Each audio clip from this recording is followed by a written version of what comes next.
Now, when we think of Faker, there are a slew of champions that you can attribute to his name, right? Of course, Akali is definitely up there in terms of a champion that he's had a lot of presence on, but Knight yesterday beautifully demonstrated what this champion can do to an Ezreal. He can hop on over and he can get that one done just to get some free stuff. It's really cool. Okay, Zeus is standing on a ward, and there are a lot of bad guys in the brush. Oh, no, there's the charm that crashed down as well. It's a dead Gragas. It's going to take a little bit of time because he's relatively tanky, but still, that's first blood going over to Pays, and maybe that makes Faker's job a little bit harder. 6, you have a Vi composition on one end, a Nocturne on the other. It's just going to be a trade here. Does mean that this time Gen.G not going to have the Jax with an unreasonable amount of grubs. Even early trades here. Certainly feels good for T1. This time it's going to be a trade, so it's not going to be the, the grubs team picking up all of the dragons as well. Feeling a lot more even. Grub secured. And I think both teams are quite happy with the current game state. Vision control here for T1. Do you have Canyon, but he's backing, wanting to spend his earned gold from those full players. Oh god, okay, the arrow is going to connect, the counter-strike wears off, but there's the cease and desist! And he can't flash leap strike out of that one, and even though he had the Grandmaster's might, he's still going down. That is going to be a kill going over, equaling things out for T1. A classic T1 trap springs on Keen. Are they going to contest this? Just have to say, I think 6 grubs is going to be pretty valuable for that's T1. Yeah, the teleport flank angle is coming in here. Keen, good position to start this one off. He's just beelining right in there. Paranoia comes down. They do throw out the ulti. Carrier trying to keep them at bay, and oh no!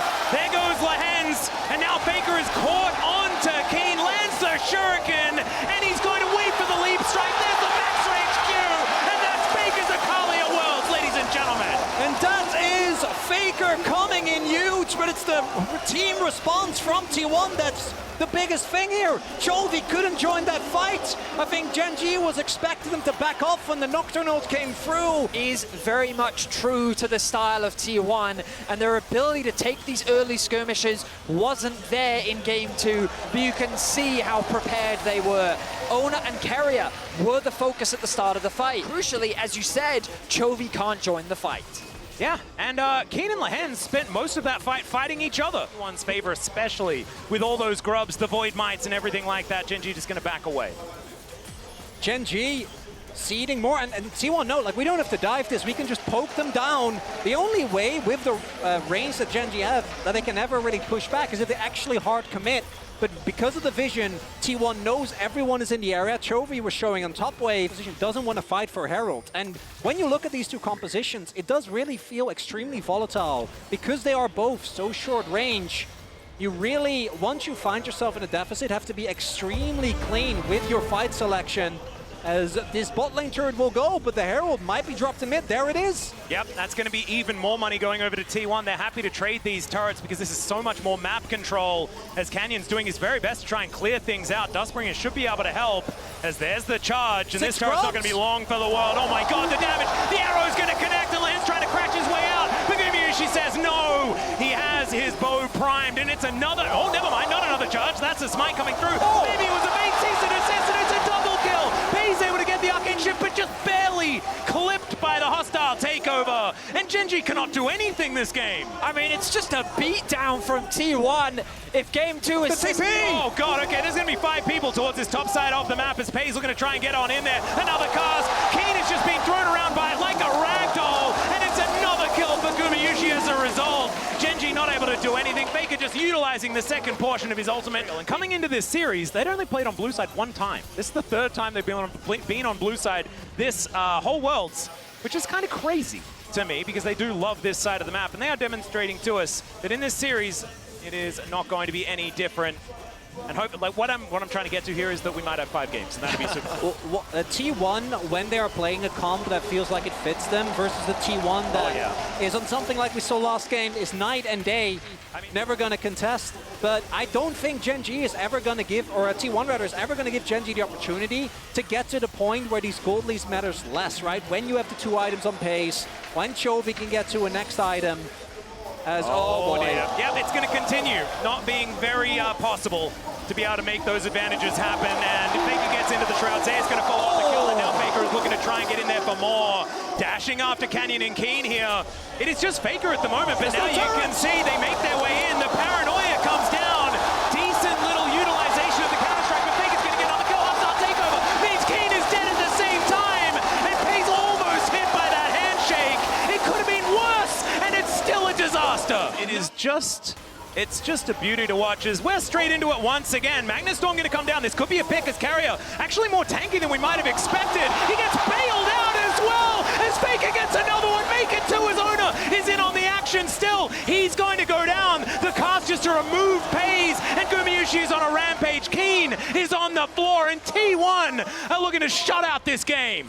Oh, handshake going to connect there. Not a lot of follow-up onto Lehens as they didn't have a lot of information. Red buff is the prize that they're looking for, but it's going to get reset, and it looks like Ona should be able to take control of it. Into the Shroud goes Faker, now Paranoia. They think they might have them where they want them, as over the wall goes Chovy. He's got the flank angle, and they take down Guma to start off the fight, but it has to be paid for by Keen. Now a 4 versus 4 as T1 look to rally back into position. Can they win the fight? It's a moment of respite, but T1 still have a very tight clutch in this game. Yeah, Faker actually looking for Chovy here as he gets into the Shroud. The rest of T1 now moving up. The arrow not going to connect. As Gen.G are now looking to back away. Now it's Zeus' turn to start a bit of an engage with a body slam.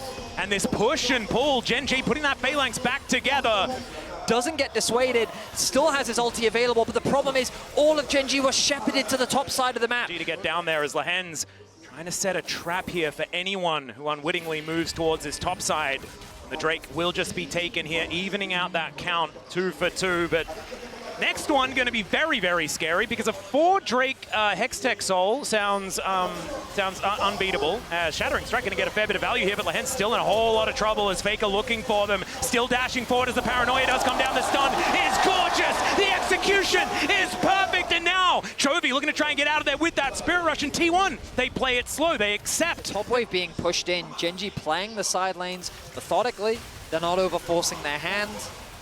And what felt like a beatdown earlier. It felt like that we were going round for round in a boxing match, and T1 was just weird feeling that Chovy's going to do something really crazy. Like in your waters? Owner. Oh yeah, Owner was thinking about it. The arrow is going to go wide, but still Spirit Rush has to be invested as Pays gets caught by Handshake, and now over the wall they go, but Owner might be going a little bit too far. You've got Zeus coming in though, just trying to be the hero. And speaking of heroes, Faker finds Pays, but not enough damage. Lehens, the first to go down in the exchange, and now Gen.G are scattered. Pays is dead, and Zeus says, you cannot take this belly. It's going to be Canyon that goes down next, and T1 will take down this inhibitor turret. It took a little while, but I think they're just going to move through and win Game 3. And all that tension deflates as the turnaround is found. T1 not going to let Gen.G claw their way back in this game. Canyon tries to flash just to clear the wave. Yeah, King desperately trying to hold them, but he cannot, and now it's Chovy left on his lonesome. He's going to need to be that hero as these minions are going to now join these Nexus turrets. Lehens just trying to buy some time, and he knows that this game is over. Chovy just trying to get back to his fountain. Goes golden alongside Faker as the Nexus is not going to go down. The perfect execution of T1 in this game, exemplified by their mid laner on the fountain of Gen.G, and they'll move to match point. These were some of the best highlights from today's matchup at the semifinals of Worlds 2024. Which moment was your favorite? Let me know in the comment section below. This is OP, and I'll see you tomorrow. Take care.